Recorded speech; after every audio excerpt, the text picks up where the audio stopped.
مکتوب نمبر 12۔ آپ علیہ السلام کی نصیحت جو معقل ابن قیس ریاحی کو اس وقت فرمائی جب انہیں 3000 کا لشکر دے کر شام کی طرف روانہ فرمایا۔ بسم اللہ الرحمن الرحیم۔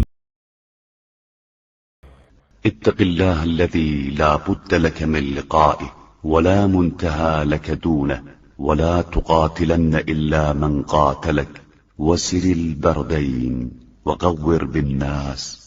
اس اللہ سے ڈرتے رہنا جس کی بارگاہ میں بہرحال حاضر ہونا ہے اور جس کے علاوہ کوئی آخری منزل نہیں ہے۔ جنگ اسی سے کرنا جو تم سے جنگ کرے۔ ٹھنڈے اوقات میں صبح و شام سفر کرنا اور گرمی کے وقت میں قافلے کو روک کر لوگوں کو آرام کرنے دینا۔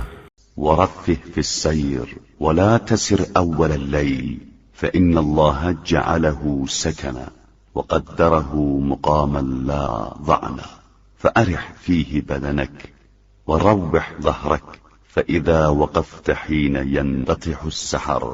آہستہ سفر کرنا اور اول شب میں سفر مت کرنا کہ پروردگار نے رات کو سکون کے لیے بنایا ہے اور اسے قیام کے لیے قرار دیا ہے، سفر کے لیے نہیں۔ لہذا رات میں اپنے بدن کو آرام دینا اور اپنی سواری کے لیے سکون فراہم کرنا۔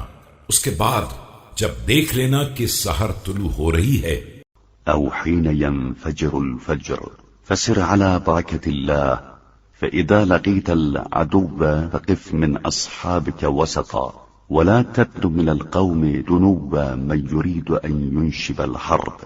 اور صبح روشن ہو رہی ہے تو برکت خدا کے سہارے اٹھ کھڑے ہونا، اور جب دشمن کا سامنا ہو جائے تو اپنے اصحاب کے درمیان ٹھہرنا اور نہ دشمن سے اس قدر قریب ہو جانا کہ جیسے جنگ چھیڑنا چاہتے ہو۔